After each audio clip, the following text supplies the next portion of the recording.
Student, present perfect tense आज की class में हम लोग देखेंगे। इसके पहले हम लोगों ने प्रेजेंट इंडेफिनिट और प्रेजेंट कंटिन्यूस टेंस को देख लिया है।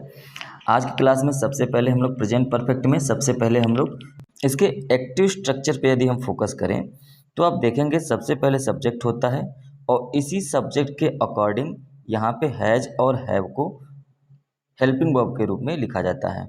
इसके बाद वर्ब की थर्ड फॉर्म आती है और उसके बाद ऑब्जेक्ट आता है।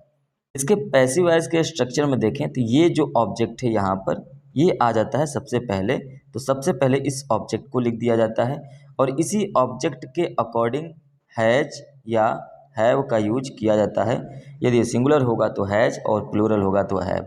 इसके बाद हम लोग यहाँ पे बीन का यूज करेंगे पैसिव वॉइस में और इसके बाद ये जो थर्ड फॉर्म है इसी थर्ड फॉर्म को आप यहाँ पे लिख देंगे।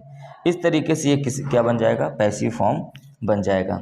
इसके बाद आप ध्यान से देखेंगे तो यहाँ पर दिया गया है कि ही सी इट और सिंगुलर नाउन के साथ क्या यूज करना है, हैज।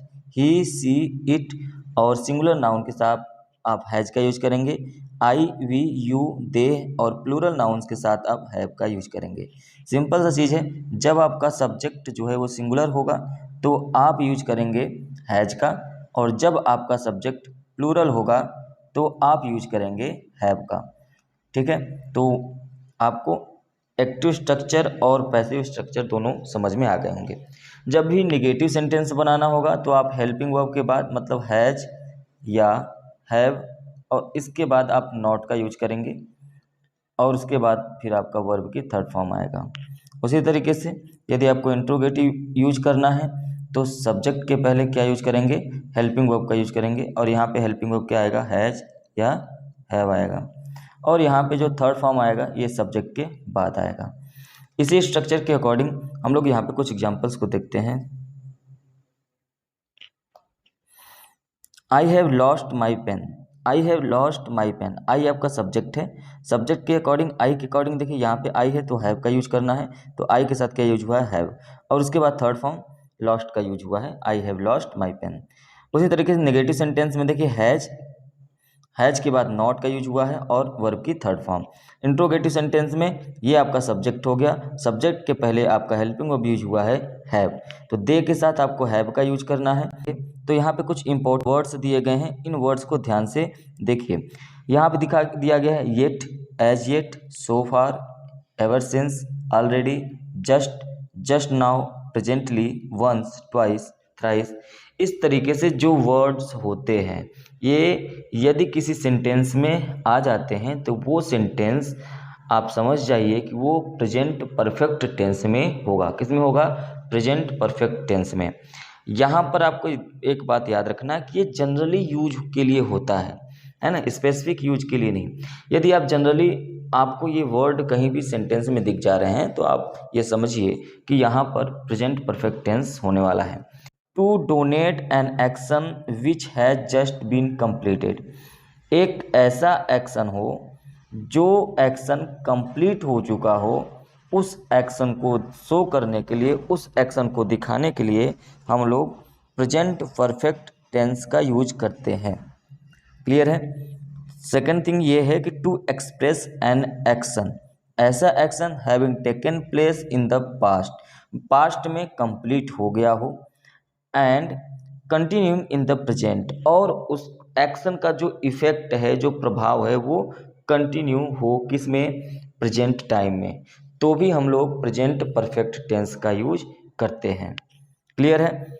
सम एग्जांपल्स यहाँ पे दिए गए हैं, कुछ एग्जांपल्स हैं उसको देखिए। I have solve 2 questions so far, I have solve 2 questions so far. तो यहाँ पे देखिए वर्ड क्या दिया गया है, सो फार। तो आप समझ जाइए कि यदि सो फार आया है तो आपका टेंस किस में होने वाला है, प्रेजेंट परफेक्ट टेंस में, और प्रेजेंट परफेक्ट टेंस में हैव के साथ वर्ब की थर्ड फॉर्म आया है। बिल्कुल ये आपका सही है। ठीक है। और यहाँ पर ये कहा भी गया है कि कोई भी एक्शन हो जस्ट कंप्लीट हुआ हो, तो देखिए क्या ये एक्शन कंप्लीट हुआ है, कहा जा रहा है कि I have solve 2 questions so far, है ना। तो मैंने अभी तक क्या किया है, 2 क्वेश्चंस को सॉल्व किया है। इसका मतलब जस्ट क्या किया गया है, 2 क्वेश्चंस को कंप्लीट कर लिया गया है। My brother has return from Mumbai presently. यहाँ पे देखिए क्या दिया गया है, प्रेजेंटली। प्रेजेंटली वर्ड यदि आ जाएगा तो आपको प्रेजेंट परफेक्ट टेंस में यूज करना है। I have know him for 3 years। तो यहाँ पर ये हैव है और यहाँ पे वर्ब की थर्ड फॉर्म है, प्रेजेंट परफेक्ट टेंस में है। तो यहाँ पे फॉर का यूज हुआ है। आप लोगों को पता होगा कि जो फॉर या सिंस का यूज होगा वो प्रेजेंट परफेक्ट कंटिन्यूअस टेंस में होता है, लेकिन यहाँ पर भी आपको ये समझना है कि यहाँ पर एक ऐसा एक्शन दिया गया है जो कंप्लीट हो चुका है पहले ही, लेकिन उसका इफेक्ट अभी प्रेजेंट में है, इसलिए यहाँ पर टाइम को देख करके बताया गया है क्या, we have lived here for 10 years। क्लियर है? ये रहा आपका प्रेजेंट परफेक्ट टेंस। इसके बाद हम लोग प्रेजेंट परफेक्ट कंटिन्यूअस टेंस को नेक्स्ट क्लास में देखेंगे। इस तरीके से आप अपना नोट्स अच्छे से बना लीजिए और जो चीज़ें ना समझ में आए कमेंट बॉक्स में कमेंट करके आप पूछ सकते हैं। ठीक है, चलिए मिलेंगे नेक्स्ट क्लास में। Thank you, have a nice day.